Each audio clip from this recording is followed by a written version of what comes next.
Welcome to Points on the Board, where the intersection of sports and politics creates more drama than a soap opera marathon. Today, we're tackling Tom Brady's latest playbook move with the Raiders, whispering sweet nothings about a reunion with Bill Belichick. It's like watching a blockbuster sequel in the making, only instead of The Godfather Part 2, we're going to get the coach and the QB electric. The rumor mill is churning faster than a blender at a smoothie convention, with whispers that Brady's first stance as a Raiders minority owner might just be waltzing over to Belichick's door with a, "Will you be my coach?" Imagine the scene. Brady with his new Raiders cap standing at Belichick's door, holding a clipboard instead of a rose. Meanwhile, Patriots defensive end Christian Barmore's attempt at playing the race card could be renamed The Misadventures of the Misplayed Hand. It's like watching someone try to win Monopoly by claiming they own all the utilities just by saying so. Spoiler alert. It doesn't work that way, Mr. Barmore. And let's not forget Deshaun Watson and the Browns in a contract saga that makes you wonder if the team strategy was drawn up on a napkin at the local bar during a particularly intense game of what if. The worst contract in NFL history could be its own Ryan Murphy documentary, narrated by Morgan Freeman, with a dramatic pause for every $1 million spent. Lastly, San Jose University's decision to field a transgender player is like rewriting the rules of dodgeball mid-game, where suddenly one player can throw a rubber ball at 70 miles per hour. It's a move that has women's sports fans everywhere shouting, "What the bleep?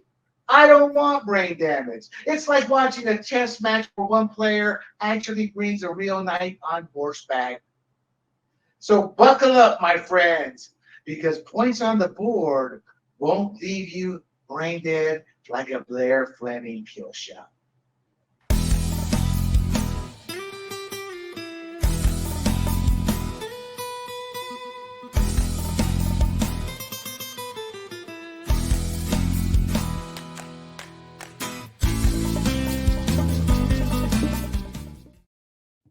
Hello, everybody. This is William Del Pilar, and this is Points on the Board. And I'll be honest, in full transparency, I probably need to work on my intros much earlier than waiting for the last 10 minutes before we air the show. And with that said, let's welcome my guest slash co-host, Bill Ross. Bill, I see you sporting a shirt there with a bright red insignia. What is that, Wisconsin? That's right. That's right. Supporting the Badgers. My daughter's out there as a sophomore, so I'm all over the Big Ten. No way, really? So what made her go all the way to Wisconsin from the warm confines of SoCal? Well, you can't get better than the Midwest. So, my beautiful bride and I met in Chicago, so that created a love of the Midwest. And then Wisconsin's always been a wonderful place, and one of my 5 ended up going there. So I sort of pretend through her that I'm actually attending. Well, there you go. Well, you know what? College is. I always tell people, look, the college experience should be is part of the American culture. For those, I don't really care about college anymore like it was back in our day, but it's still a culture. The only downside is when you send a conservative kid there, they come out a flaming liberal. Well, and I'll tell you, politically speaking, so I had one go to Syracuse. I would never recommend sending anyone to Syracuse if you're worried about that, because she's the one of my 5 that was manipulated and brainwashed to some degree, although she'll say she can, think for herself. But, that's been an issue, and we're working through that. But Wisconsin's actually been fairly purple, so to speak, just like the state.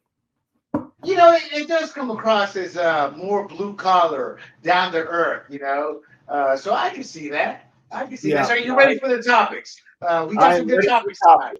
Let's do it. So let's start off with Tom Brady, who is now the new minority owner. And there are whispers that Brady may pursue or try to convince majority ownership to let's talk to Bill Belichick as a head coach. Before we get deep into this, what are your initial thoughts when you hear something like that? I was like, whoa, I thought they weren't on good terms.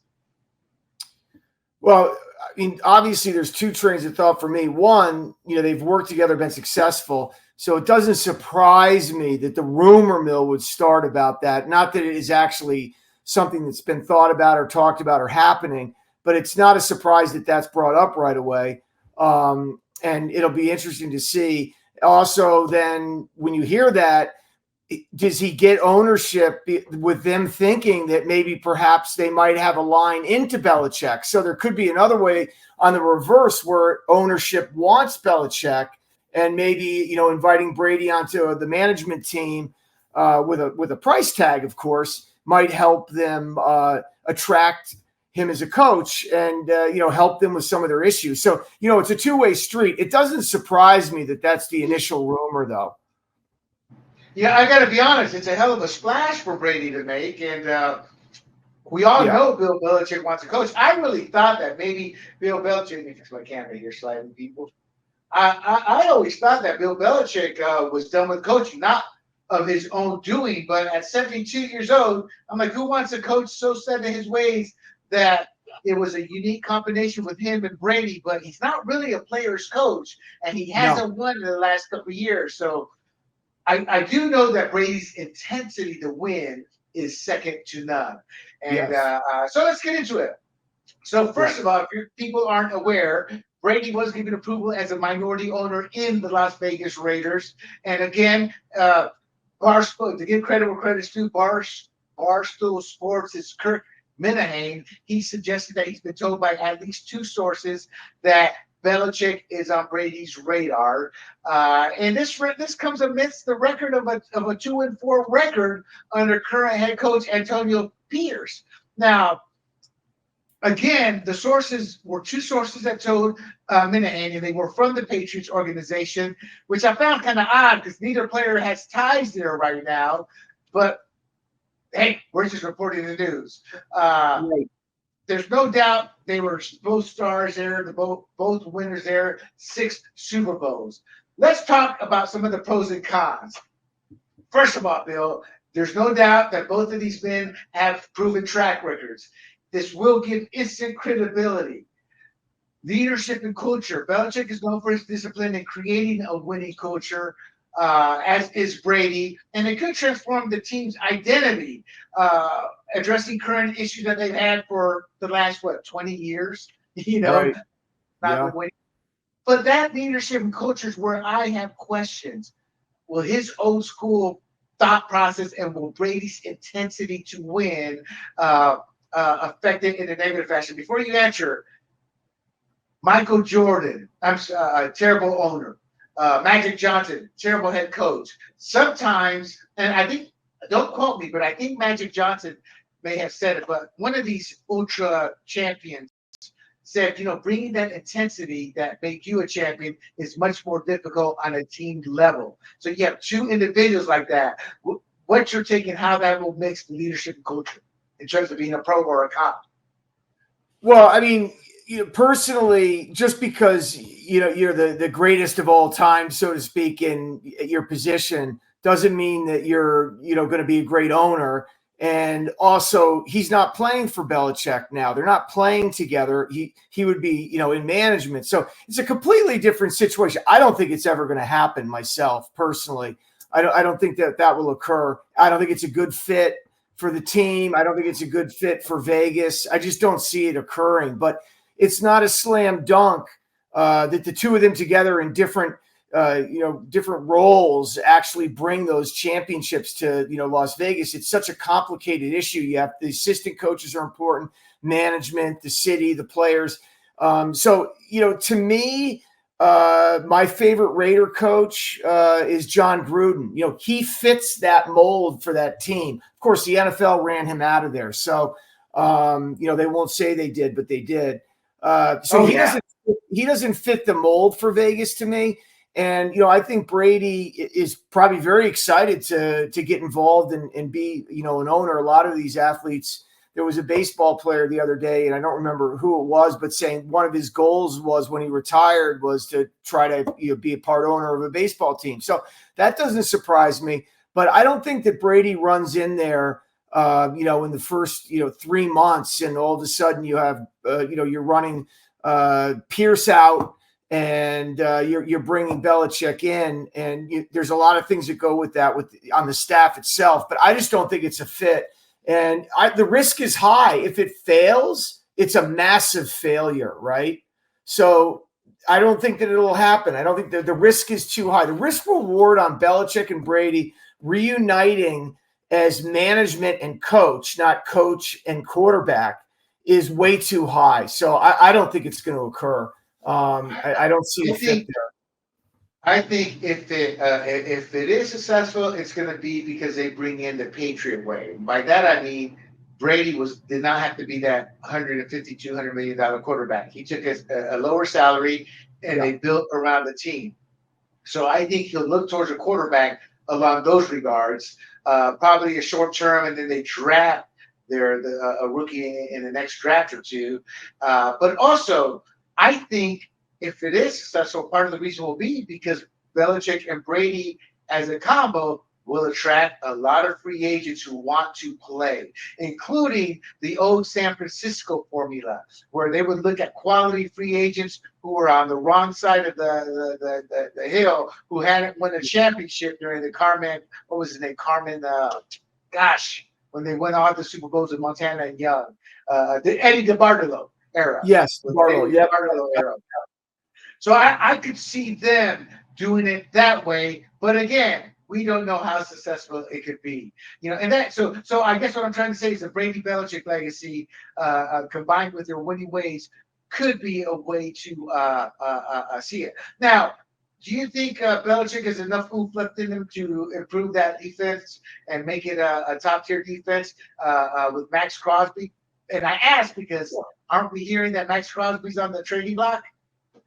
Yeah, I mean, that's one of the issues. I think football is his life, right? But he is, I'm not going to call him an old man, but he's in his 70s, and I just, I just don't. I don't see it working. I mean, the mode is younger coaches, right? I mean, everywhere you look, there's a younger coach being hired as a head coach. They understand the players more. That obviously has its, cons too, right? But I just don't. Yeah. That's a big con. I mean, let's be honest. Zach Taylor is living his whole reputation on making it to a Super Bowl. Sean McVay, his whole reputation is built on winning one Super Bowl, which they brought in every mercenary possible. I'm not a big fan of these whiz kids because at the end of the day, you and I are a little bit older than the average listener to our podcast. And we understand what a leader of men is. As much as I'm not too high on Antonio Pierce, I look at him as a leader of men. I kind of think Brady's undercutting him with this rumor. It takes people like Antonio Pierce. He has to clean that locker room. I mean, I kind of liked it when Pierce Sandler said, we got people who are more, when he was pretty much saying, we got players here who care more about themselves and their contracts and their dollars and their plays. Well, the other thing too is, I mean, look, you have to have players. Okay. I like Pierce myself. To me, he's a football guy, and he doesn't pull any punches, and he wants his guys to play like he played. So for me, I think he's the perfect fit there in the black and silver, right? In the old days from that standpoint. But it doesn't mean that Brady. Yeah, I mean, and so to me, he's perfect. Yeah. Now you've got to get some players. Now Brady is a part owner, minority owner. He can get involved and get some talent there himself. He doesn't need Belichick to come in and coach to bring some talent there and build it. As they have success, he'll be able to bring more people in, right? Or more players who might actually, that looks interesting over there. Maybe they have something going. They're not going to go there right away just because Brady and Belichick are there. They're going to have to start winning first, right? They're not going to. You're right. I'll push back this way. This is the fun part. I'll push back. Belichick and Brady were not the greatest individually. So, for example, so you put Burrow's talent, you put Mahomes' talent, you combine that with Brady's head, and Mahomes is winning 10 Super Bowls with the talent he has. Aaron Rodgers is winning 10 Super Bowls. Brady did not have the talent of those type of players. Belichick, he struggled before Brady got there. They were the perfect match. And I think I don't. My point is, I don't think Brady wants a Joe Burrows. He doesn't care for. He wants a Patrick Mahomes who doesn't need to have the Patrick Mahomes. Like for example, I don't think Brady would want a Justin Herbert. Why? Herbert's not a winner. At the end of the day, he's got all this God-given talent, but the guy is a sack of potatoes on the field when it's crunch time. So I don't think I think they're looking to build a team and find the right pieces, and they'll give Belichick a couple of years. And maybe he's looking at Belichick as setting the culture, then bringing in an Antonio Pierce. But I just don't see Brady mixing in with a Zach Taylor type guy, Sean McVay. I see him more mixing in with a Jim or John Harbaugh type, and not really a Sean Payton type, because Sean Payton's I think Sean Payton views himself as bigger than the team, but not a Jim Harbaugh or John Harbaugh. Their personalities and culture, but they want to win first. Well, it's interesting the point you bring up. Yeah, let's just for 2 seconds think about all the assistant New England Patriot coaches that failed miserably as head coaches. Oh, hold on. Mike Vrabel. I can see Brady bringing in the Mike Vrabel because I'm sorry, I cut you off, but he's the only one that has had some kind that's right. So, the list is long, so it's not as easy as everybody thinks it is. Even though there's great players that are terrible coaches when they go to coach. There's players that are okay, but they're very good, but on that level, but they're all right, but they're really good coaches. So, it doesn't necessarily add up. 1 + 1 doesn't always equal 2. So, I'm sure Brady has a plan. I mean, he's not just going in and, making an investment in the Raiders without some sort of plan and thought in his mind on how he thinks they can be more successful. Without a doubt, he does. I don't know. When you're talking Bill Belichick at 72 years old, I'm like, he may have been talking out loud, And the reason I say that is because planning a team isn't just thinking 1 or 2 players. You got to look at your salary cap, the offensive line, the defensive line. And the one thing Brady understands is he was not Mr. Mobile. I mean, they were giving them high fives sarcastically after 15 years, and he broke 1,000 yards rushing total for his career, And I'm not making fun of Brady as much as he understands the importance of in the trenches. And I say that because receivers were secondary. Now, it cost him his final few years there. There were issues with that. But they don't view – it's like I look at the Bengals. I'm like, yeah, you guys are 1-5 or 1-4, whatever your record is, you're losers. Yeah. Because you put all your money in Jamari Chase and Joe Burrows, and then you're going to have to pay T. Higgins out. So you get 3 great skill position players, but you're going to have an injured Burrows, and then nobody to be able to get the ball to the receiver consistently. Whereas Brady and the Patriots took the opposite approach. Now, I've been out of the game in terms of understanding it super in-depth after I sold my company and left the NFL right about 2010. So I may be a little bit off there. What are your thoughts? Am I way off in my thought process, or is that how you think Brady and Belichick would look at the bigger picture? Well, I'm not even sure. I'm not even sure Brady's thinking about Belichick. So I'm looking at it from a standpoint of, where did that come from? I can't say that it came from him. I don't know where it came from or where it originated, right? But if I were on a show and I was the first person that got news that Brady was, okayed by the NFL for the minority ownership, I'd say, oh boy, I bet you Belichick is coming with him. I mean, it's a one-liner, right? That will just take off. So, I think this guy, Bill, this guy said he heard it from 2 sources. Now, granted, it's from the Patriots organization, which I find a little bit befuddling. Why would Belichick and Kraft do not get along anymore? Right. I don't think they got along the last few. I'm sorry, Belichick and Bob Kraft. So I'm like, what kind of connections would have that type of inside info in the Patriots? For me, I think Brady as a player probably has an idea of how he was successful, how they were successful together, and has a blueprint in his mind how he wants to impact the ownership and the team. That's what I would ask him if he was on this show right now. Prior to making the investment, what was your blueprint that you had in your mind, the impact that you can make personally on the management team and on the team per se, and the coaching staff? And I'd love to hear his answer on that. So I just don't think it's going to be Belichick, but I know he doesn't do anything without thinking, right? So he has a great IQ. His football IQ is off the charts. from the quarterback position. And, once you're there, you're at every position because you know what everybody's doing. So I'm sure he has a blueprint in mind and an impact that he can make on both the management and the team. I agree. I don't doubt that at all. Now, to your comment about Belichick not being a good fit, I got to push back with some chicken down, down. Let's not forget, Belichick has a 23-year-old girlfriend, So, ladies, look out, because the old man on the prowl, rich old man on the prowl. Is he? I thought she was 22. Yeah, they're even better. Well, the story came out last year, so you got to take that here. But we don't know. Maybe Belichick is like DiCaprio, Leonardo DiCaprio. After they hit 25 or something, he dumps it.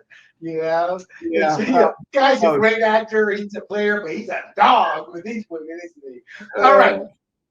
You mentioned it already. Is the legacy. Their legacies are at stake. Any failure or underperformance will tarnish their records, their reputation, their whatever you call it. You kind of already hinted at it, but I assume you would agree with that. I'll give you the final word, and then we'll close this segment out. I totally agree with that. I think they've done what they've done together, and they put an exclamation point on it. Then Brady went on and did what he did. With Tampa and whatnot. So I really think that's an old story, and the risk reward is way too high for them to get back together and think that they could recreate something, from different perspectives, right? So I just think that, and the game's always changing.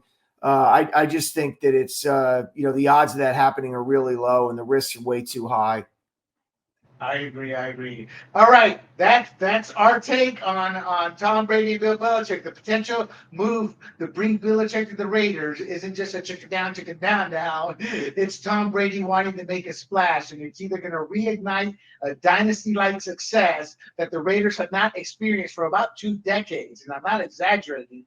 They're going to try to leverage Belichick's unmatched coaching acumen, as some people still believe he has. I think his game may have passed him by, combined with Brady's leadership. And the splash of that, people, in terms of ticket sales, in terms of media coverage, that will turn heads across the league and give the Raiders more pub than they've had, again, in decades. So whether this move's going to solidify the Raiders' future or complicate it moving forward with too many egos remains to be seen. But it's certainly going to inject some kind of dramatic narrative in the NFL storyline if it does happen. And it can potentially reshape that franchise identity overnight. And with that said, let's move on, Bill, to our big story of the evening. And that is I think that's the big story. Let me check my notes here. Yes, the San Jose State situation. Oh, yeah. Yeah. So that's a big story for me. So for y'all out there, Points on the Board is a podcast that combines the intersectionality of sports and politics. That was always one of my dreams to do when I did my first company. And the day Colin Kaepernick took the knee, I was like, hey, we can do this now. So today's topic we're going to talk about is the fading finish line, how transgender athletes may be altering the landscape of women's sports. And specifically, we're going to talk about Blair Fleming. For those of you who don't know, Blair Fleming, formerly known as the artist / volleyball player Brandon Fleming, is a transgender athlete playing on the San Jose State University women's volleyball team. And this led to controversy. Multiple teams have forfeited matches, and it's her now. Her participation has sparked intense debate about fairness and inclusion in women's college sports. I don't really see it as a debate.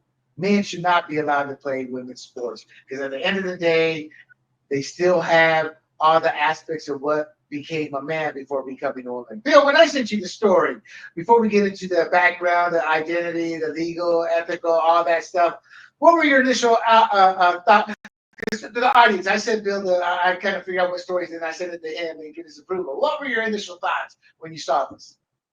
Well, let me start by saying, again, people have seen this the last couple shows. I have 5 girls, so you can bet what my comments might be. But no, I think it's absolutely ridiculous. I am not against anybody if they want to, change or do whatever they might want to do. That's their own personal that's her own personal journey. But there's no place for that in women's sports. You said she. I don't know if I can refer to as a she because she was a he. So, I'm really against males becoming females in their mind and then playing with females on the college, high school, grade school, middle school level. It's just unacceptable. There's two things that happen. One is that let me go back here. Why don't we see any women changing to men and playing with men? They tried that, Bill. They tried that with the soccer just a few weeks ago. Well, right, and they, Billie Jean King tried it too. I mean, so it just doesn't work. So it's easy for men to want to play with women.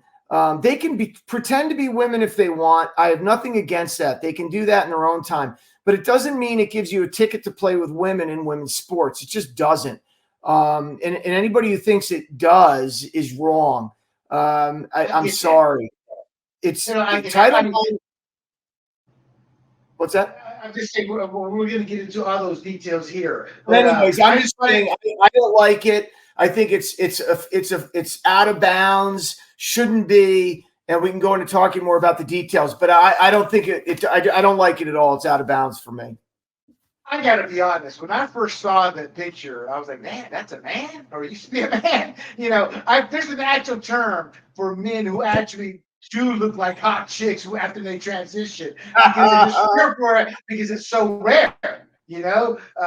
My first transgender person, I realized I was in college orientation, and forgive me, audience, I'm just being honest, fully transparent. I was like, dear God, that is one ugly ass woman. And then as he's talking, I noticed the Adam's apple. I noticed the deeper voice, and then I realized I'm sitting next to a man. And it didn't bother me, but it was my first time experiencing that. So I was just taken aback by the shock of it. At the end of the day, I didn't care. I'm like, to each their own. I just started caring when they started doing this crap, as you said. We see women in sports here. Let me see. Is that the only one? So here she is. We saw her in that picture. But here's one more picture, and as you can see, she fits in. She does look like. Are you saying that you find her attractive? No, I'm just saying she does not look like a traditional transgender man. She's pretty decent looking, and she's like, what's that term? Sinewy shape form. She doesn't have a man form. So when I first heard about this and I looked at the San Jose State University picture, I couldn't figure out which one it was until it was pointed out. So and my whole point is that she does not look like your typical transgender. I forget. You know what the William, you know what the dead giveaway is on that is the legs. Oh, really? You think so? Yeah, if you go back. So I'm out here, as you are, and my daughters all played soccer, and I had the wonderful experience of going to tournaments, and, inevitably one team would have a dude on their team, and all you had to do was look at their legs, and you could tell. And if you look at that picture and you look at her left leg, you could see the quad on the left side there. That's a man's leg. That's not a woman's leg. I'm sorry. But anyways, that was always my key to whether it was a guy or girl playing against my girls. And it's completely absurd. But she can do that on her own in her backyard, but don't bring it to the schools.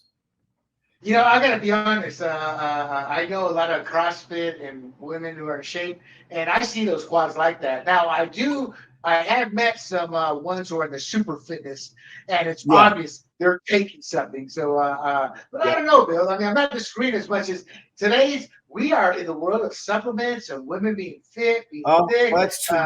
I mean, Instagram, to me, all Instagram is soft porn for women. And God bless them if that's how they want to make their money, But when I see grandmas, out there, I'm like, okay, have a little self-respect, So let's get to it here with this. Let's get it. Yeah. She is Fleming is 6'1". She set high school records with 30 kills. That's when they throw the ball up people and they go bam, spike it down. That's when it's a kill shot. So in those, that's a calculated or tabulated stat. She helped her high school team achieve record-breaking 19 victories. She played for Virginia Juniors girls club team. She did go to Coastal Carolina. Isn't that out here, Bill? I didn't look at it, but I think Coastal Carolina is here in the San Diego area, the Coastal Carolina University, and competed on the women's team before transferring to San Jose. Actually, I must be wrong. Coastal Carolina. I'm thinking of that's on the East Coast. Yeah, it's got to be. And I'm from North Carolina. I should know that. So she transferred to San Jose State University. Yeah, she came to California. It was South Carolina. So it's in South Carolina. So I apologize, audience. There's a coastal college or something here. Something coastal near us. Yes. No, but anyway, she passed. She transferred just before South Carolina passed legislation prohibiting transgender women from participating in women's sports. Now, here's where the controversy gets in. She transitioned and began presenting at around the age 14, but the controversy arose because she hid her biological male gender to compete in the women's volleyball team at San Jose State University. And that's what's kind of sparked. That's part of this debate is she hid it. We're going to get into a little bit more about hiding it and some of the ramifications of that. But the fact that she hid it, to me, that kind of screams guilt, meaning I know this isn't kosher. I know this isn't right. So I'm going to hide it. Now, I'm not putting the full blame on her. Actually, I am. But what I'm saying is the school had to know about this. So it was the school that was hiding it. What are your thoughts on that? Well, first of all, she's a tall girl, 6'1". She's obviously hit puberty at 14, had already transitioned to puberty. So her bones started developing in a masculine way. Her muscle structure was all masculine. So when I see the kill shots, none of that surprised me because it's a man playing against girls. What are your thoughts on the controversy and what I just talked about in terms of the bodily structure?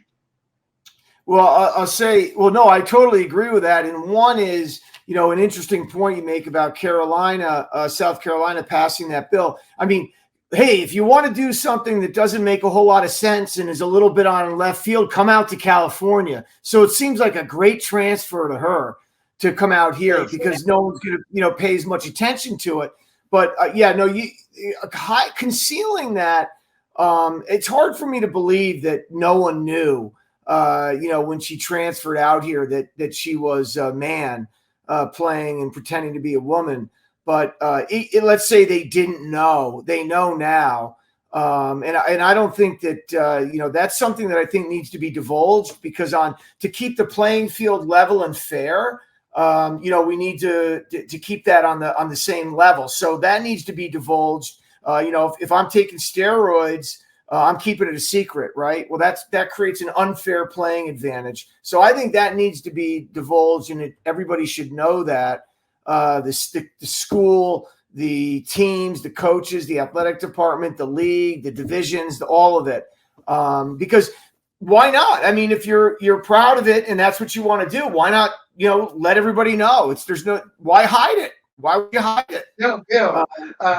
Again, I'll push back here with the fact that she was able to hide it because of the fact she looked like a woman. She didn't look like a man.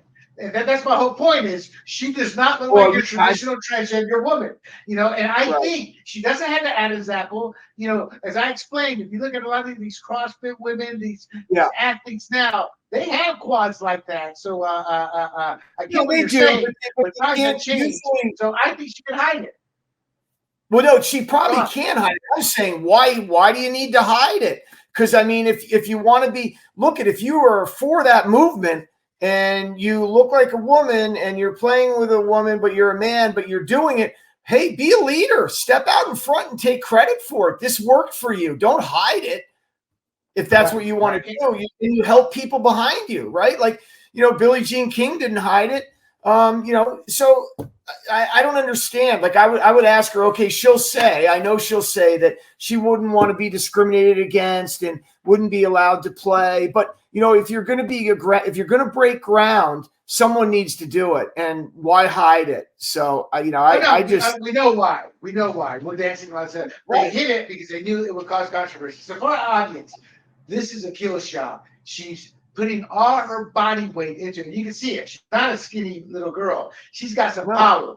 Now picture a man doing that, and that's what you get with this woman. Well, she's now a woman, Blair Fleming, and the power behind that. And, now some people are trying to say, well, we'll get into that in a bit, but some people are trying to say, well, she's not that good at this level. Like, so what? She still has the power to hurt somebody. Okay, so let's keep on moving here, though, Bill. Let's get to what you were hinting at before. Title IX considerations. Her participation has led legal action and discussions because of Title IX violations. Now, the Biden regime and Democrats, well, I'm not going to say Democrats, but liberals and progressives, they all say, oh, no, it doesn't violate it. Well, it's in court. And if you look at it on the surface, oh, yeah, it does violate it because Yes. it's talking about the Biden regime wanting to add the inclusion of transgender athletes into Title IX, meaning they knew it wouldn't fly without them adding that. And it's become a civil rights issue now.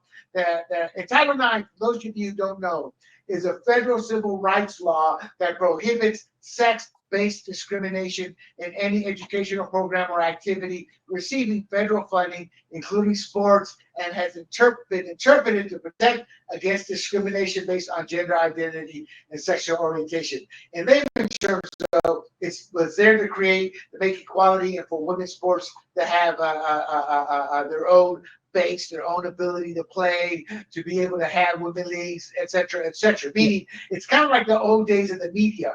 Remember, Bill, when we were younger in politics, if you gave the Democrat 2 minutes, you had to give the Republican 2 minutes. It was Right. that, and that's what kind of Title IX in legal terms reflects. But by adding transgender women, which is men, a lot of women are saying, no, you're abusing it, and you're going to court. So how might the interpretation bill of Title IX evolve to address the complexity of gender identity in sports as progressives are trying to turn it into? Yeah. Or do you think the court should go, no, keep Title IX for what it was originally meant to be? No, I think no, absolutely not. I mean, when I went to school, I wanted to play baseball as well. And what happened was Title IX, because of Title IX, and in the 80s when oil was at $10, Texas was struggling on funding. So they dropped the baseball team because they needed to add a women's team because of Title IX to balance the playing field out in the athletic department. And I understand that. That's what it was. That's part of the reason it was there, right? To create that opportunity at the school. That's what it's for. Now it expands into other areas, safety on campus for women and so forth. And they've used Title IX to protect women's rights on campus too, against violence and all of that, right? That's what it's there for. Right. It's not there for men who think they're women to play with women. If you want to do that, then create Title T, okay? And let all the transgenders play with each other in a different division and league. I'm all for that. If you can get enough transgenders, men, women, whatever you want to call them, that want to get on let's say, keep it in women's volleyball, that want to get in on a volleyball team and go play for San Jose State on the T team and under Title T, great, go to it. Let's get a league, swimmers, divers, anybody, golfers, whoever it might be, basketball players, anybody that wants to compete with a woman who's a man but wants to be a woman, great. Find the athletes. But Bill, against them in Title They T. tried that. In Oregon, they tried that. Nobody signed up. No, it's not going to happen.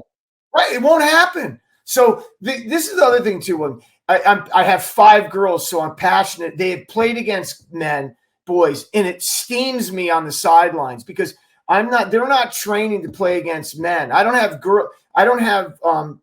girls playing on high school football teams. They just can't do it. So the point would be, though, you have to look at the reality. If you want to be a transgender, okay, fine. I'm not saying you can't be, right? But you have to give something up. If I'm not a good enough athlete to play Division I, but I'm a Division III team, I don't have the right to step on the Division I team's field and say, I need to play because I want to. It's not the way the world works. Tried.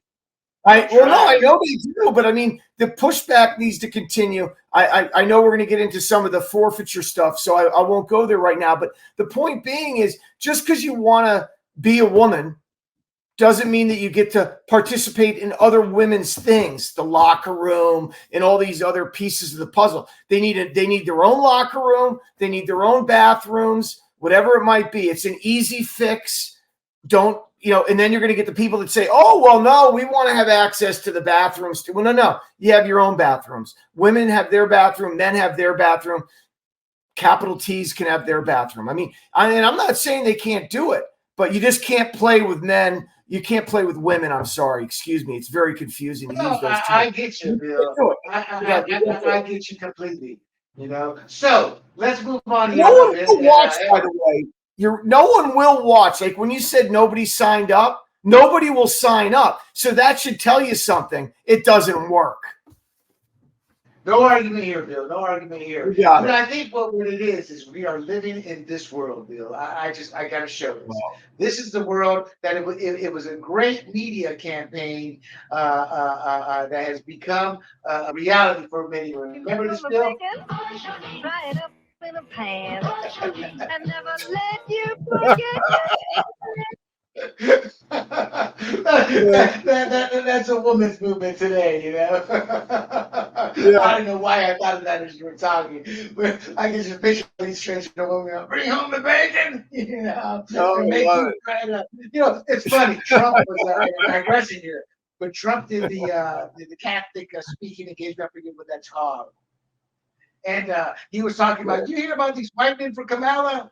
He goes, I'm not worried about that because all their wives and their lovers are going to vote for me anyway. When I think of them, when I think transgender, I think of white men for Kamala, But anyway, let's move on here because I'm starting the battle here. So let's talk about Brooke Slusser. And Brooke Slusser is the roommate. I don't know if you're still rooming together, but she was not told that she was a he, and she got very, very upset, and she is part of this ongoing litigation.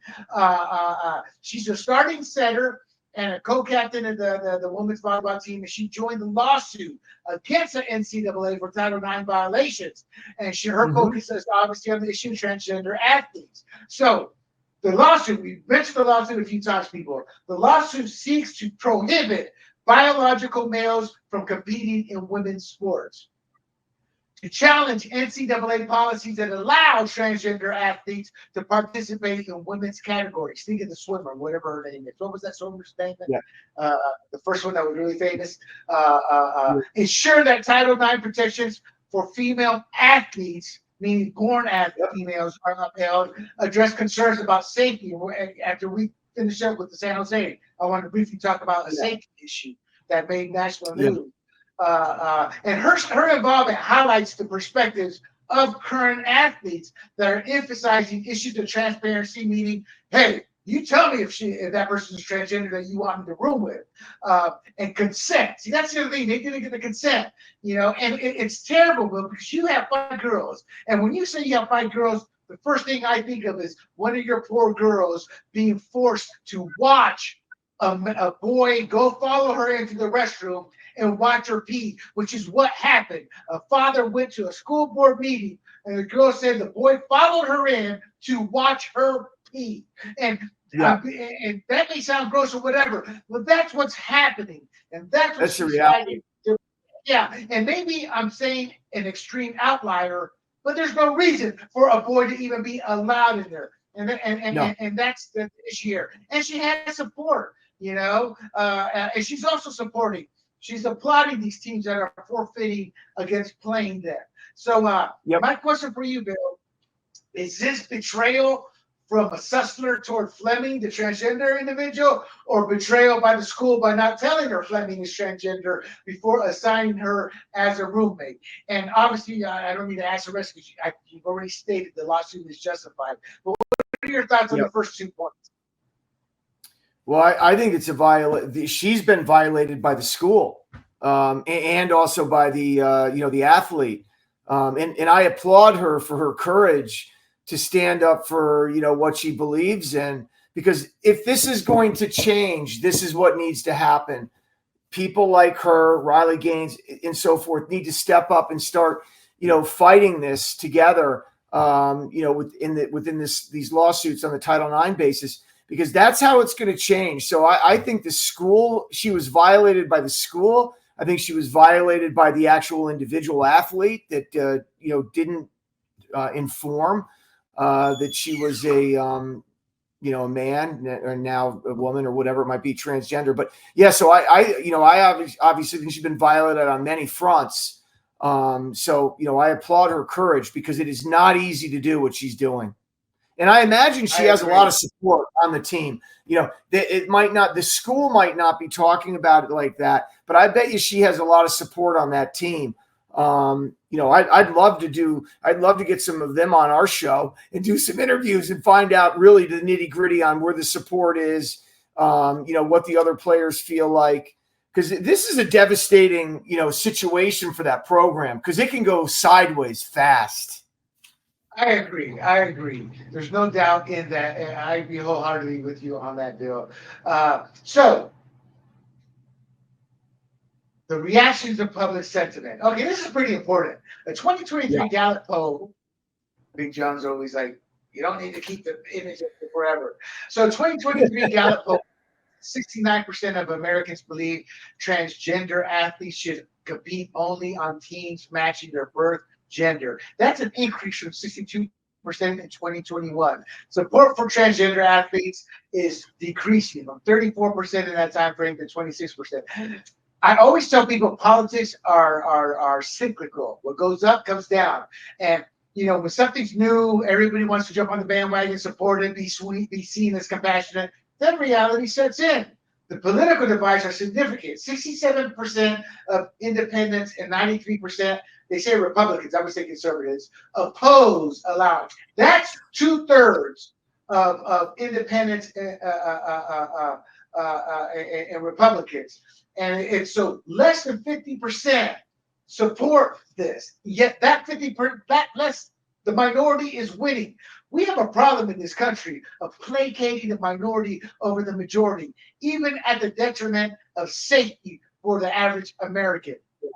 Where do you stand? I know where you stand on this, but what do you want to add to this data that I give you in terms of, were you shocked? Were you surprised? What were your thoughts? Well, I actually, I'm shocked that it's not higher than that. I would think it would be above 75% of people that would not think that it's right. I think it'll continue to grow. Things spread at different rates, and if you haven't seen this yet, and some haven't on their own field, right? So until it hits their backyard and they're actually affected on that level, whether it's grade school, middle school, high school, college, whatever it might be, that's when you really see it, right? It's water polo, swimming, whatever it might be, whatever state you're in. So, you might not be thinking about it that much, but then once it hits and you're actually involved in it, I'm surprised it's not a higher number. And if everybody was forced to do it, if everybody had one daughter at the same time, they all had to go do it, I bet you that number would be a hell of a lot higher than it is now. Oh, I agree. There's no doubt in my mind, to be quite frank. And if it's not, we got a big problem in this country, as you said. It's a huge problem when we placate to the super minority and make everybody move to the other side because of that super minority. It doesn't work. It's not the way the world's designed or the country's designed, but they want to try to make us believe that it is and force it down our throat, so to speak. And quite honestly, it's disgusting. No, I agree. So let's talk about some of the team dynamics in the athletic state. Safety issues. Yes. Well, I wouldn't view this as safety issues in terms of physically, but mental health. They have discomfort regarding shared locker rooms. And Leah Thomas is the name of the individual. Leah Thomas, excuse my French here, people, she was still sporting a dong when they allowed her in the female locker room. And they pressured and forced and then messed with these women's minds because we're just not accustomed as a society to share a lot. We're not like the other countries. And they were trying to portray Leah as a woman, but she had a dong. And there were stories that Leah purposely dropped that towel and she had erections at times. She had an erection. How messed up is that saying that? Yeah, it's just. Now this is. I know what your answer is with 5 girls. Let the audience know. Yeah, you think? It's like what? Exactly. Yeah, Jesus. Oh my God. Yeah. Well, you know what, Bill? We know where you stand with that. I just want to keep moving here. Yep. So, because of this, there have been political and public figures involved. Tulsi Gabbard, Senate candidate Sam Brown. It tends to be conservatives or women who are moderates, don't really align to a party, and are looking at it as you do as a father. Like, these are my girls. These are women. So what are the implications for women's sports? The integrity of competition. The integrity of women's sports, the fairness of competition, balancing inclusion with maintaining a level playing field? I don't think so. I think we have to get them out. Let's look at it from the progressive point of view. Do you see any way in terms of the inclusion of transgender athletes impacting women's sports in a positive way, or do you stick to your guns as I do? It's destroying women's sports. I guess what I'm trying to say is, are we exaggerating this in any form or fashion? Or are we in the right on this? Well, I don't think we're exaggerating at all. I mean, let's just move forward 5 years from now. So you're a 10-year-old, fairly active, competitive soccer player, and all of a sudden there's 5 guys on your team. I mean, it disenfranchises. What's so insane about this is we have a president who can't speak. He doesn't even know what day it is. And, we're disenfranchising our youngsters in this country on one side. So all the girls who want to play sports are now going to have to worry about competing with young men. I mean, the doctors don't care because it's all about the dollar for them. That they should be in jail too for helping it with all of this. But there's no consent when you're that age. But think about all the young girls, like, oh, they were ready to play with their teams, and now they're going to have to worry about playing against guys. It ruins the whole everything Title IX stands for. It rips it apart. It just tears it up. You might as well rip up here. Yeah, it's terrible. I mean, and then they'll move to something. No, you're right. They will. Whether they win this battle or not. And what people like progressives like to do is they like to win the battle and they kind of get it implemented to where our side stops fighting, like Obamacare, which is arguably the worst health care you can ever have in terms of the quality of health. And yet it's now part of our system. Okay, so they have forfeited games. Other university, Boise State University, the University of Wyoming, Utah State University, Southern Utah University, the University of Nevada, Reno. The girls said they were forfeiting that game, and the school came back and said, who gave you the right to do that? Then the school got backlash, and they said, okay, we're not going to forfeit the game, but if you don't want to play as females, we won't discipline you. So the game's going to be forfeited. Here are the reasons for forfeiting. Give me your thoughts on this. Safety concerns, worries about the physical safety of cisgender female athletes, the fairness issues, the competitive fairness, policy disagreements. There's issues with state governments and school policies, player discomfort, as we talked about the locker rooms, political and cultural factors, lack of prior notification, executive orders. One case in Idaho where the governor said, no, we're not going to allow you to compete. All of these things are reasons for the forfeit. Anything I said, do you think is out of place, or do you agree with me that all these are legitimate issues? And with adding this to it, how should the universities navigate this? My take is simple. Universities should stand by their female athletes, and they don't seem to be. They seem to be more scared about federal funding than doing what's right. Yeah, I totally agree with that. I think all of these are concerns. There's others too, but these are headliners. And if the athletic director, who's a woman at San Jose State, which is to me comical, who says it's sad because they're all human beings. She's quoted as saying that in an AP article. And okay, yeah, they're all human beings, but because we're human beings doesn't mean we get to do whatever we want when we want. We have to make choices, right? Okay. And some people can do A, others can do B. So these are all concerns. And yes, I do agree. This athletic director is not even making a stand. She shouldn't even be the athletic director there. I think she should be removed based on her comments. They should be sticking up for the male athletes and the female athletes at their school, right? This is one person at their school. She should actually be removed as the San Jose athletic director because it's sad. Here's why it's sad. She says it's sad because they're all human beings. The reason it's sad is because you're not making any guidelines and sticking to any principles that would prevent this from happening. So that's why it's happening. And that's why it's even sadder because you're not drawing the line. So she should step down as athletic director at San Jose State immediately. I mean, her comments are ridiculous. And if you're the leader of the athletic department and that's how you feel. So yeah, that's my 2 cents on that. I agree. So I want to show. So before we close this out, I want to talk about Peyton McNabb. The incident, September 2022. Peyton McNabb, a high school volleyball teacher, a high school volleyball player from North Carolina, suffered severe injuries during a game when she was hit in the face by a kill shot, a volleyball spike by a transgender athlete on the opposing team. Now, this may not look, this is devastating. So to see the audience, I want to show the audience here.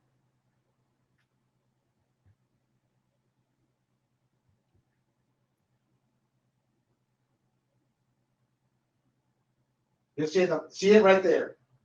Look at that. Look at that. Yep. Man, she just that's terrible. The audience may look at that and go, well, what's the big deal? The power behind the hit to knock somebody flat on their ass like that. She has experienced severe concussion, neck injury, vision impairment, partial paralysis on her right side. Think about that, people. That hit was so devastating, it messed up her brain to give her partial paralysis, constant headaches, anxiety, and depression. She was unable to compete in her final volleyball season.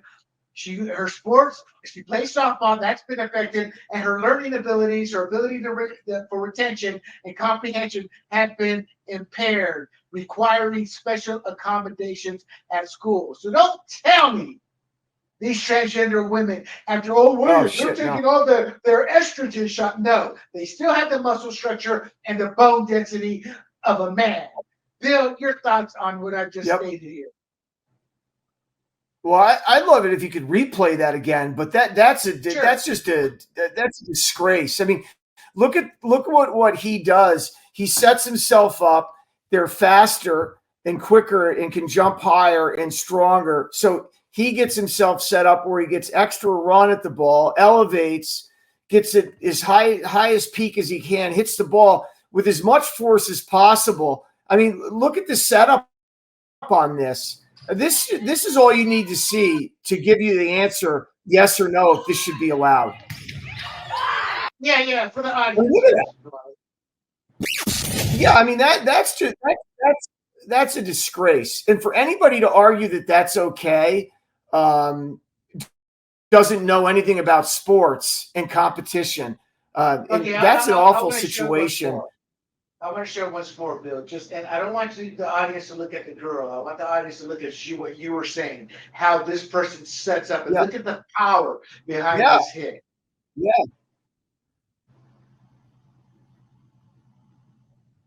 I mean, if you slow-mo it, it's easy. Oh, yeah. Can I do that? Settings, playback speed, normal. Let's slow it down to half. Yes, if you slow it down, you'll be. Look at the run here. Look at that run.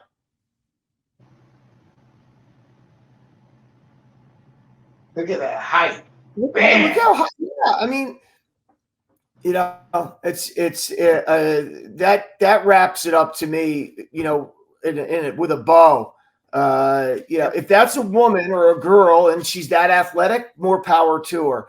But she's not, and it shouldn't be allowed because now that girl, if we're gonna placate to the 0.25% of America then we need to placate to that poor girl who just got her life changed on that one play, right? Doesn't that seem fair? Exactly. That we should then we should worry about her as much as we're worrying about the 0.25%, if it's even that wants to do this. No, I agree. I agree. And you're right. With that video and your comments, nothing else needs to be said. My final comment on this before we move on are the legal and ethical considerations. There are concerns being raised about this. The current lawsuit that we talked about highlights the concern regarding physical and emotional harm to female athletes, not only physical, but also brain damage this girl suffered. So this physical damage in volleyball, as well as other sports, think of female rugby players. There is, for those of you who are not aware, there have been female football teams and leagues throughout the country. Imagine a man now playing in that sport. But it's the physical and emotional harm to female athletes stemming from the policies that allow transgender women to compete without restrictions based on biological sex that they are fighting. And as you saw with that clip, there's a reason they're fighting that.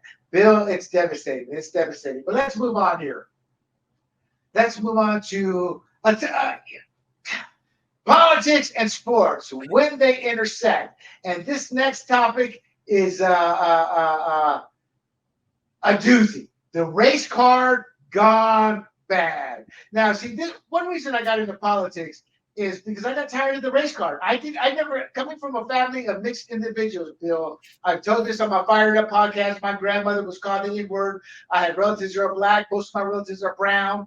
I'm arguably one of the lightest, if not the lightest, in our family. I used to get grabbed by the head, pulled back. Oh, yeah, porque tiene los ojos azul y verde. Why is he so light? Is he really yours, Sheena? That's what they call my mom. With all the little jokes in Spanish. They all love me, but I was an oddity growing up. I was an oddity, but I would just didn't look like that. So when I came to the States, I knew nothing about racism.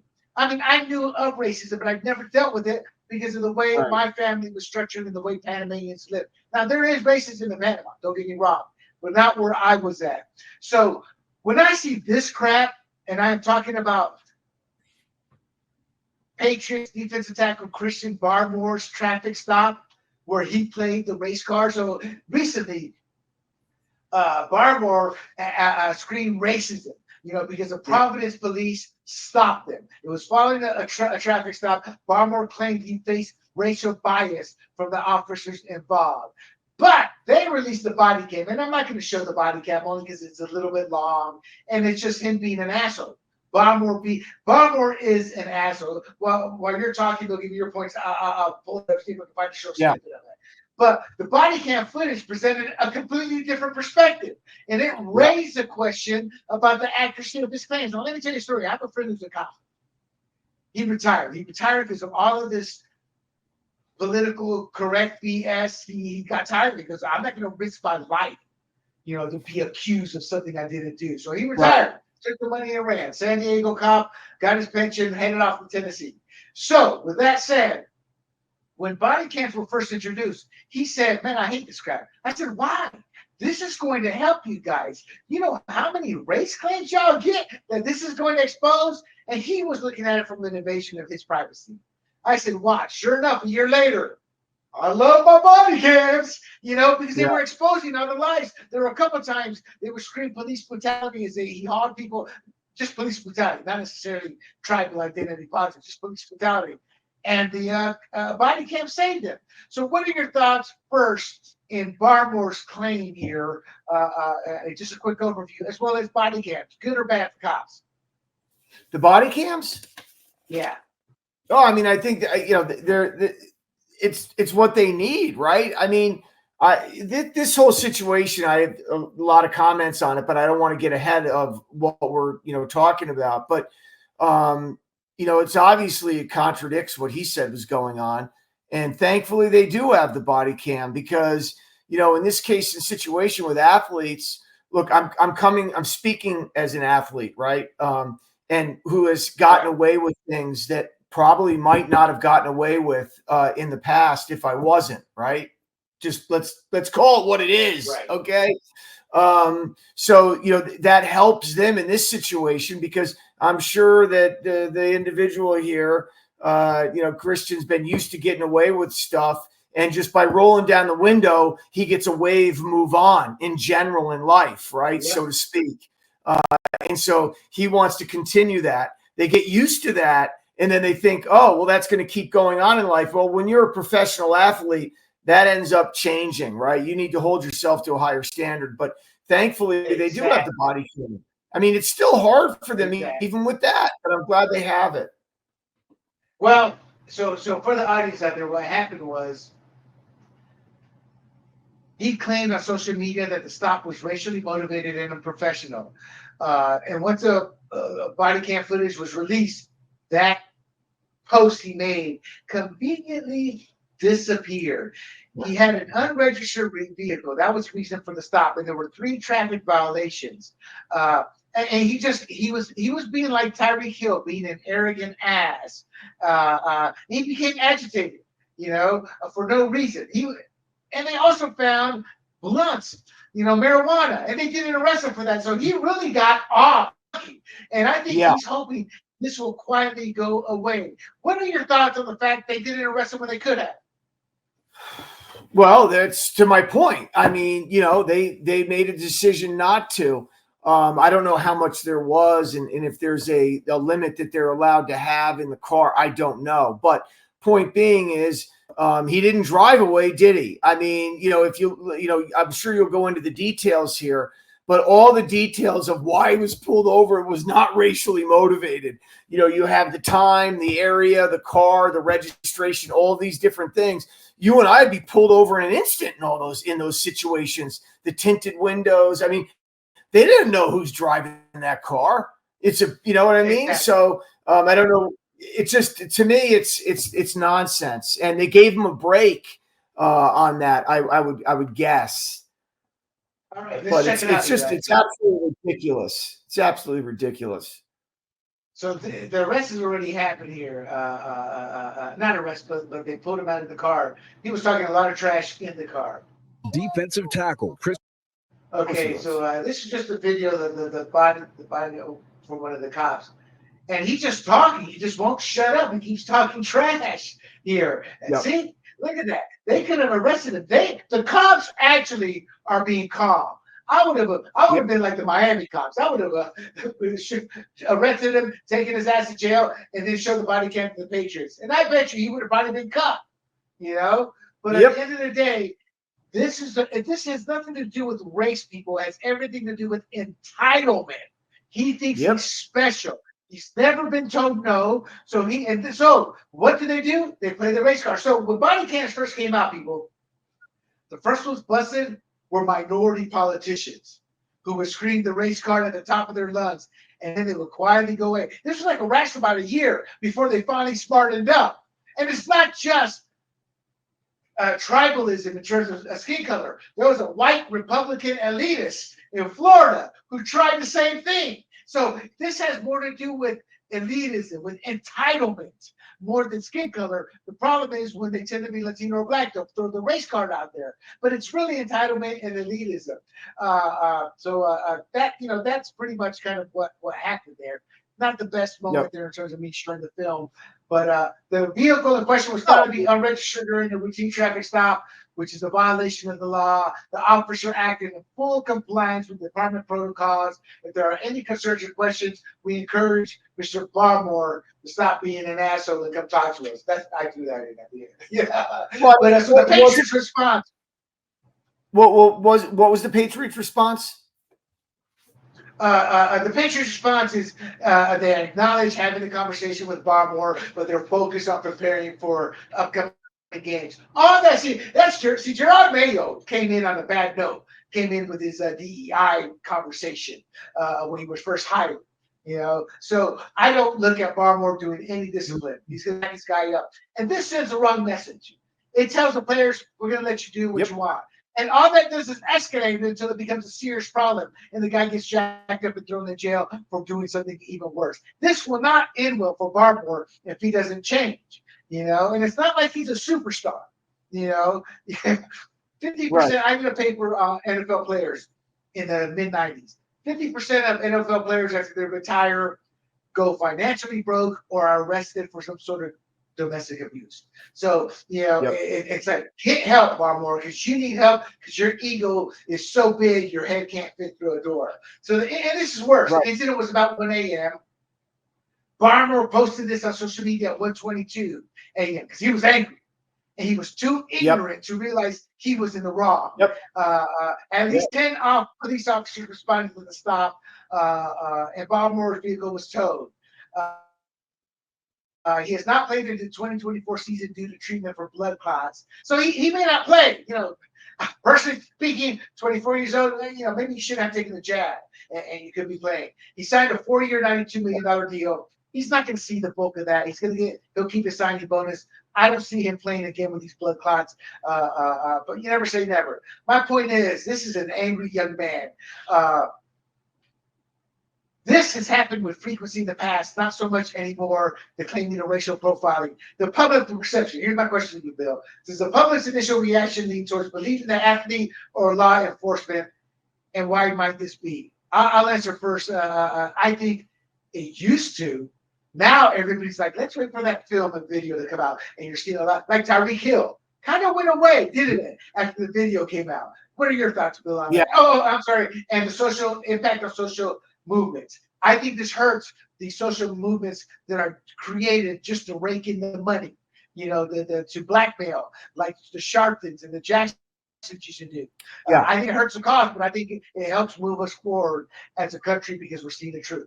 Your thoughts? Oh, no, I totally agree. I think it definitely helps us move forward as a country because, we need to eliminate that card completely, right?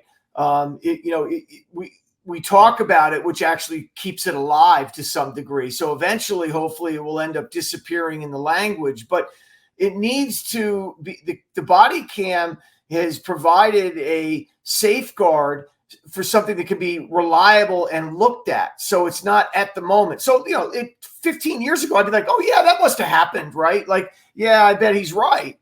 But you would have no proof one way or another. And one of the things that has to happen too, to be quite honestly, these athletes need to realize that, things are different when you start to move on in life and you're playing in the NFL because there's always other players. And the NFL, I'm going to go to the NFL here, also has to realize that, you know what, maybe sometimes the good players, the best players might not be available because they don't fit the code. But there's always somebody to play, right? We had the scabs that came and played and broke the union and whatnot. Fans will watch games, okay? There's always going to be fans to watch the games. Now, they might not be happy because someone's not playing, but the bottom line is this all needs to come together. We need to have better behavior. We talked about this in the last show with women, but just in general, better athletic behavior off the field, a higher standard, right? So when you're pulled over like that, they have body cam on. Be respectful. Digress.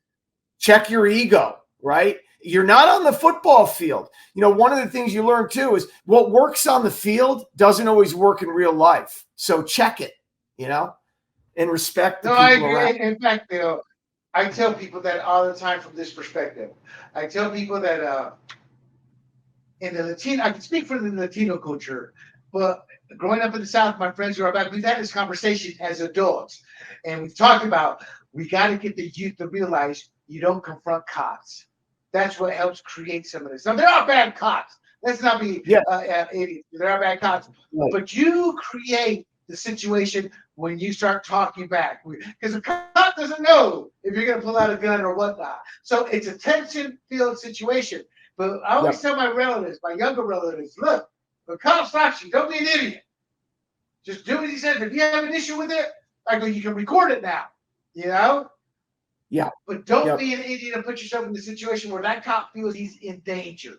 And the body cams don't lie. Don't talk trash and then go out spewing trash and the body cam shows something else. So we've got a long way to go still in getting the younger culture. Because Bill, the summer of love, hate begets hate. Let me tell this story. This thought process is to get your take, because I think I'm right, but I don't know. Maybe I'm not.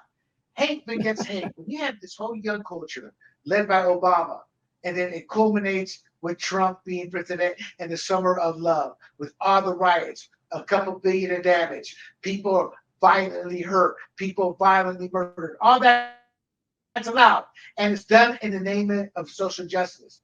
Hate begets hate. I kept telling my friends, these are politicians and elitists creating tribalism, putting us at each other's throat. That hate and that violence is going to bite you in the ass. Fast forward to this past year, and all New York City, Chicago, Oregon, Aurora, all these violent illegal alien gangs now that are violently mugging, killing, robbing all these minorities in these black urban cities who are now going to their city councils. What are you going to do? Hate begets hate. Be careful what you wish for. Be careful for what you condone, because it will happen to you. And my friend, when I had this conversation, he said, well, what makes you say that? He didn't say that many words. I'm condensing that. But I said, because the politicians don't care who get hurt, murdered, or maimed, as long as they can use those people to maintain power and continue enriching themselves. And that's what they're doing now at your expense, brother. And he looked at me and he says, I never thought of it that way. I go, that's because they count on us not using our noggins. And it just because hate is a powerful emotion. And hate is an emotion that makes us not think properly. Am I looking at this wrongly in my logic and my thought process? Because that's how I see it happening, in terms of the bigger picture. Right. No, I think you're right on. I have nothing else to add to that. I mean, I totally agree with that. It seems like a simple formula to me. All right, let me ask you this final question, and then we'll move on from here. Should athletes be held to a higher standard due to their public figure status? I agree cops should be. There's no doubt in my mind. Anybody who's in a position of authority should be held in a higher standard. But athletes, I think maybe they should, because they're seen as role models. But, Jim Rome started it about 20 years ago. They're not role models. And my take is, unless you're wrong. No, you moron. You don't determine what a role model is. A child who looks up to somebody determines. We can't tell that child he's not a role model. The child doesn't care. He just sees somebody he wants to be. Your thoughts? No, well, no, absolutely. I mean, I think college athletes are role models. I mean, high school kids are role models, for the younger as you move up, right? I mean, so I definitely think that they're role models and they should be held to a higher standard, an expectation, at least, of better behavior at a minimum, on all levels. I've said before, I think the NFL does a poor job, with this, because they don't really hold a firm hand. And if Pete Rose is going to be held out of the Hall of Fame because he bet on baseball, so to speak, but never to lose, I guarantee he only bet on his team to win. Then more should be happening to the people that aren't, complying to that higher standard. It just makes perfect sense to me. I agree. All right, let's move on. Let's hit our final topic. To bench or not to bench? Cleveland's $230 million quarterback quandary. So let's get into a fun topic here in terms of just pros and cons.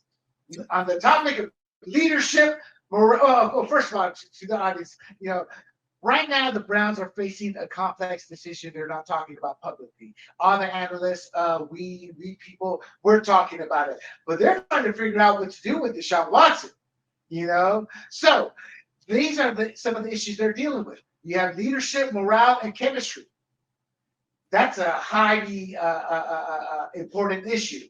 The team dynamics are crucial for on-the-field success, and they can be significantly impacted pro and con with a quarterback change. Pro or con, Bill, benching Watson might boost team morale, or rather your thoughts. I view this as a pro. Benching Watson might boost team morale if players feel his performance is holding the whole team back. And I think we're at that point. Your thoughts? Most definitely we are. I think that's a boost because, it's quite evident that he's not in it at the same level and commitment level some of the other players are and the team might be. So, I think that's a positive for the team itself. All right. So a con here. Oh, go ahead. Yeah. No, continue. I'm sorry. So a couple of cons here. Do you agree or disagree with this con?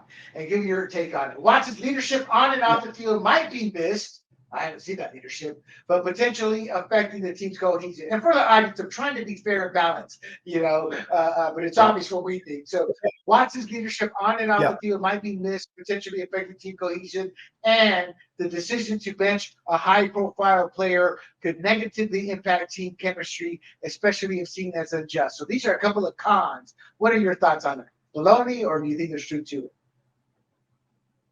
Well, I haven't, I don't think there's any leadership there from what I've seen on the field during games. And so, to me, they're not, there's a lack of leadership. So the void will be filled with more leadership if he's off the field.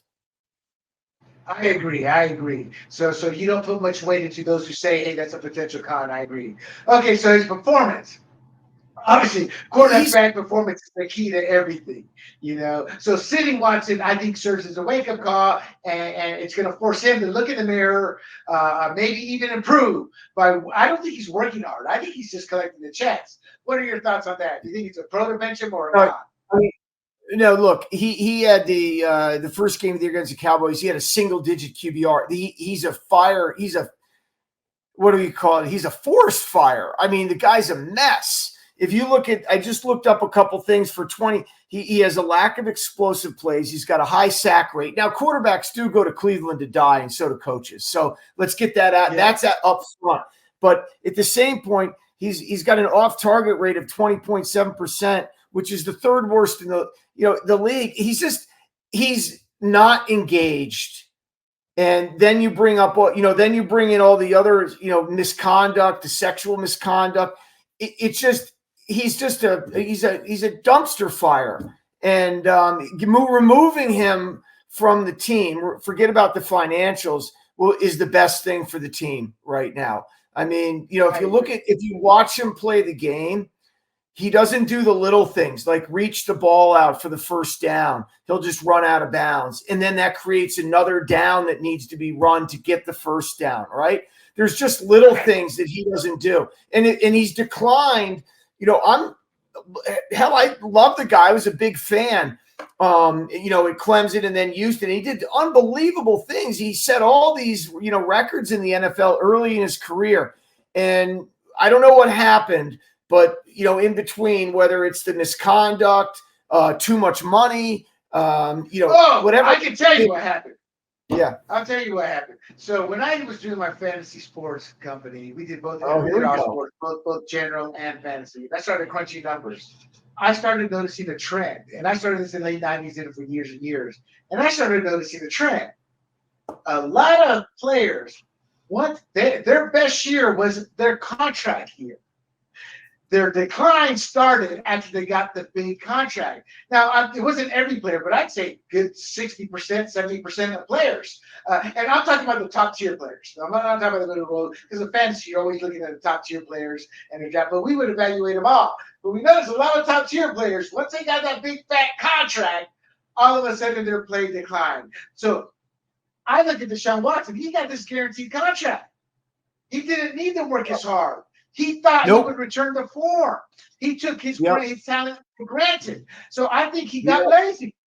I think that is what happened. Okay, somebody told me this is a con. Hey, if you bench him, he's going to lose some of his game rhythm, his form. I'm like, what form? What rhythm? I think it's more of a pro to evaluate Jameis Winston. Maybe he can jumpstart that team. Your thoughts? Well, no, there's no con there. I mean, it only can get better. He's done. He's thrown in the towel. To play at that level, you can't go 50% and half. You can't half-ass that. You can certainly cash a check, and go to the bank and go have dinner with whoever it is or whatever you want to do. But you can't perform at the level that you need to perform at on the field, and especially making that kind of money guaranteed. So there's nothing wrong with, Winston, put him in there. Nothing can get worse. Okay. And everybody around him. I think a change could shift the game momentum by putting Winston in there. It could provide a psychological reset for the team. Maybe, fresh track, try to salvage the season. I think it'll help the Cleveland and the team and the management, the ownership, the fan base, everybody make the change, and everybody benefits from it. It's an uptick. It doesn't necessarily mean it's going to change completely. The organization's a mess, but it's definitely a positive. So he needs to be put off into past. No, I agree. I agree. Okay, so let's address the ticket buyers. Now what they don't realize is every year you keep losing, you have less and less season ticket holders. I think, or what do you think of addressing the fan discontent?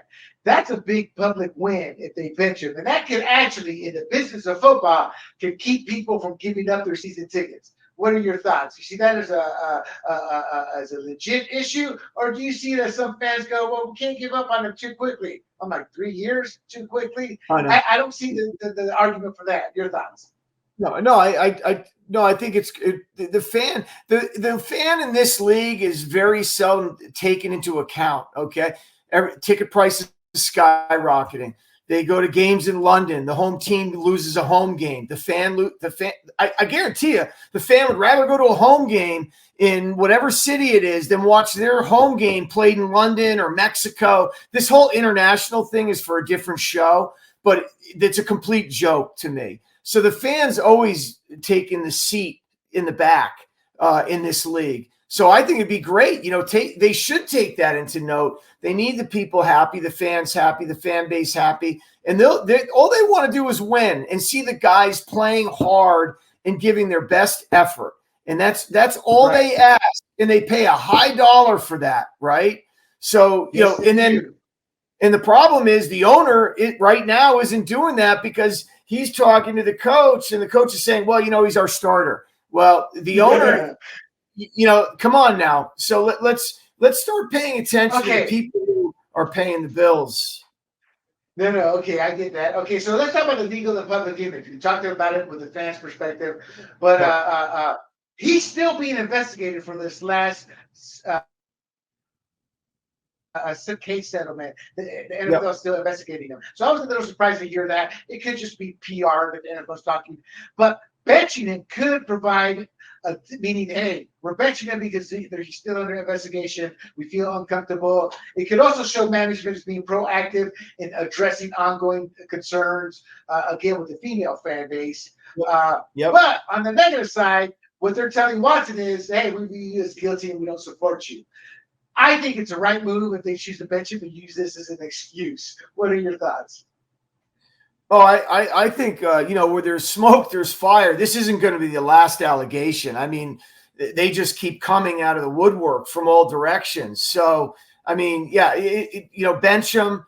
It needs to happen, actually, and to move on. And maybe they'll find themselves a quarterback that actually stays there for a few years and they have success with. But I mean, there's just too many, skeletons in the closet now. And quite frankly, how do you think he can even focus knowing that there's other, stuff coming? The NFL is doing another investigation. I mean, it's a mess. So, benching him clears the slate for everybody, the fans, the ownership, the coaching staff, the NFL, so to speak, too. And by the way, here's another situation where women are being demeaned by another NFL football player, and he's still making big time guaranteed money. So, I mean, let's start changing that a little bit too. But I say, bench him and move on. Use it as an excuse. It might not even have to be an excuse. It should be done. I agree, brother. All right, the last topic on this Deshaun Watson before we close the show out. Yes. And it's the most important one from a football business. They're screwed either way, in my opinion. Yep. The Browns owe him significant money regardless if he's playing or not. And there's complications to the cap space management. We're not talking tens of millions. We're talking 70 million. We're talking lots of millions. So continue to play him and reflect a sunk cost fallacy, pressuring the team to keep starting him despite the performance issues. In other words, they're being forced to play him because they're paying him so much money. These are both seen as two cons. I don't see it as a con anymore. I see it, you got to salvage this season if you think it's still salvageable. But to add caveat to that, they just traded Amari Cooper. To me, that's a sign of giving up. What's your take on the money they owe him with the salary cap, and has the team given up by trading Amari Cooper? Is that a sign that you've given up? Well, I'm not really too sure that I'd want Amari Cooper on my team. So, I mean, he's not a golden nugget either. That might be for another show, but I mean, the guy's moved around the last, 3 or 4 teams now, and I'm not getting great. 13 in 5 years. Yeah. So, I mean, is he making great? I'm just not sure that he's a great one either. So maybe that's a positive, because you know what? If I'm a fan, I just want to see the guy out there making plays and trying and working hard and, no attitude and whatnot. So I think you got 2 bad apples there. One's traded and the other one's benched. Clear the way and let other people fill the void. Well, he hasn't been benched yet, and you're right. And to the audience, I'm saying, yeah. Well, what I think Bill is saying too is you're talking about a good locker room guy, good leadership guy, and Amari Cooper has never displayed that to our knowledge because he posts good numbers. But the numbers on the losing team doesn't mean squat. And, so at the end of the day, maybe I would tend to agree with Bill, but we are in the minority. We view it as a plus through subtraction for the Browns long term. But I don't think the move even matters as long as they have Deshaun Watson on roster. And I think they're stuck with it. And you know what? Okay, we're stuck having to pay you. We're going to keep you on roster, but you're going to be the most expensive backup quarterback in NFL history. Because if you can't perform on the field, I don't want you on the field. And I'm going to send a message. And every owner is out there because they were fearful of a guaranteed contract. I don't believe in guaranteed contracts in the NFL or any sports. I believe in year-to-year contracts. And here's the issue, which 1 year? Well, when you're earning 10, 15, 20, 30, 40 million in 1 year, you're set for life. So enough of that nonsense. It's as Obama said, how much money is enough money? Hey, it's a free market. God bless you for how much you want to make. But as a fan, I'm sick and tired of me and my wife, just us two, going to a game, and it's going to cost us about $300 now. A family of 4, you're looking at $500 to $600. I'm talking decent seats, taking your kid, treating them the popcorn. What parents are forced to do is, we got to eat before we go to the game because I can't afford to get you that hot dog. You got to catch your buzz at the, what do they call it before the game, at the tailgate. Where you going? It's ridiculous. So that's how I view it. What are your thoughts? I'll give you the final word on this before I close out the segment. No, I totally agree, and I go back to the fan. The fan takes it up the can for everything that the NFL provides, whether you're a taxpayer and building a new stadium or whatever it might be. Right? The NFL is doing well enough to give the fan a break. Some way, shape, or form, right? And I agree. They do. TV contracts, all of this stuff. So I'm on the same page with you. It shouldn't be $15,000 to get a beer and a hot dog to go to a live game and watch some guys play. But by the way, they're not curing cancer. It's a game.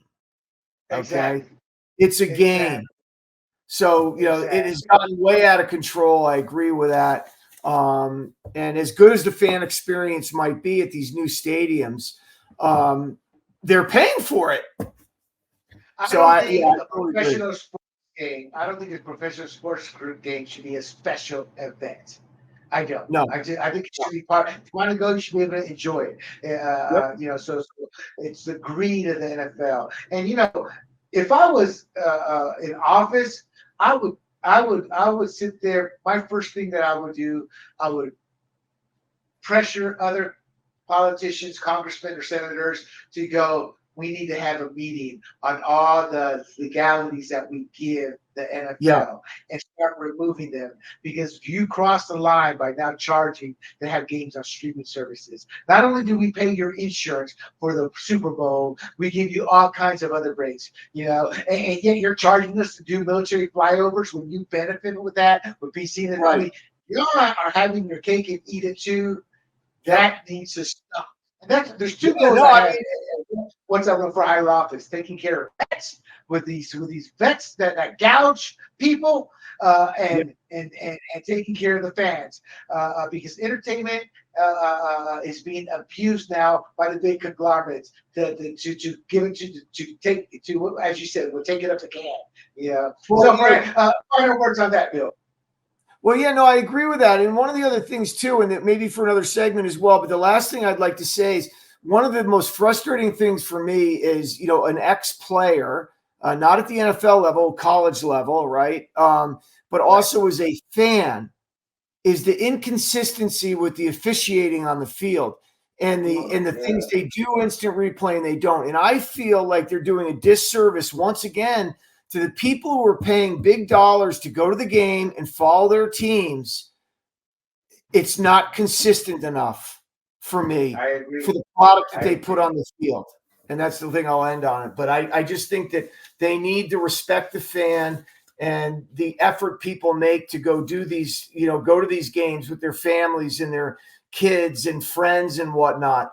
The NFL does not want to be told no in any way, shape, or form about anything. So I think agree, they need. Brother.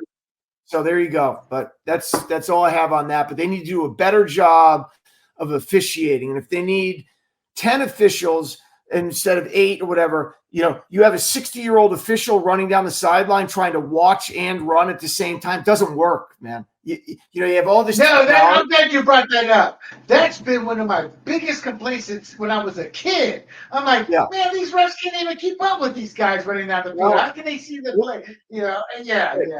All right.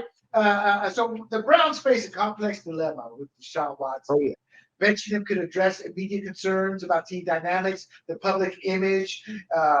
They could help. They could use the NFL disciplinary investigation to bench him as a legit excuse to begin moving on from him.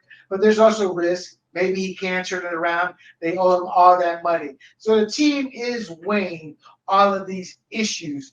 And what they come up with, we really don't know. And that's because of how much money they have tied into him. And that, my friends, is our show for this evening. Do not forget to not only like this podcast, but share it and most importantly, subscribe. And you can find this podcast and others like it at grumblingsmedia.com, as well as our other social media platforms that include YouTube, Rumble, Pandora, Apple, and Spotify under the profile Grumblings Media. For Bill Ross, the husband of our lovely fired up co-host Annette Ross, and myself, William Del Pilar, this is a Points on the Board production. And until next time, we bid you adieu.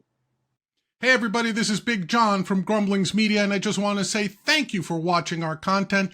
If you want to support our efforts here at Grumblings Media, just smash the subscribe button right here, totally free, or just go ahead and consume more of our great content. Click either one of these 2 boxes.